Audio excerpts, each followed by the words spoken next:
ஒரு வித்தியாசமான துவையல் தான் செய்ய போகிறோம். கொத்தமல்லி வந்து ஒரு 3 ஸ்பூன் வந்து எடுத்துக்கோங்க. வெங்காயம், ஒரு பெரிய வெங்காயம் வந்து தோல் வச்சு கட் பண்ணி வச்சுக்கோங்க. 2 வரமிளகா காம்பு கிள்ளி வச்சுக்கோங்க. தேங்காய் வந்து 2 துண்டு தோண்டி வச்சுக்கோங்க. புளி வந்து கொஞ்சமாக ஒரு சுண்டக்காய் சைஸு, தேவையான அளவு உப்பு. அடுப்பு பற்ற வச்சு ஒரு வானொலியில் வந்து அடுப்பு சிம்மில் வச்சுக்கோங்க. எண்ணெய் ஊற்றி வெங்காயம், கொத்தமல்லி, வரமிளகா, இந்த புளி, தேங்காய் இதெல்லாம் வந்து நல்லா வாசம் வர அளவுக்கு வந்து 2-3 நிமிஷம் வறுத்துட்டு ஸ்டவ் ஆஃப் பண்ணிடுங்க. நல்லா ஆறுனதுக்கப்புறம் மிக்ஸி ஜாரில் ஆட் பண்ணிவிட்டு தேவையான அளவு உப்பு ஆட் பண்ணிக்கோங்க.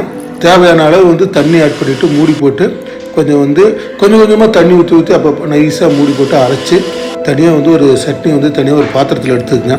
தாளிக்கிறதுக்கு வழக்கம் போல் கடுகு, உளுத்தம் பருப்பு, வரமிளகா, கருவேப்பிலை, தாளிக்கிற கரண்டியில் கொஞ்சம் எண்ணெய் ஊற்றி இந்த வரமிளகா, கடுகு, உளுத்தம் பருப்பு, கருவேப்பிலை போட்டு சட்னி தாளிச்சிருங்க. சூப்பராக இருக்கும்.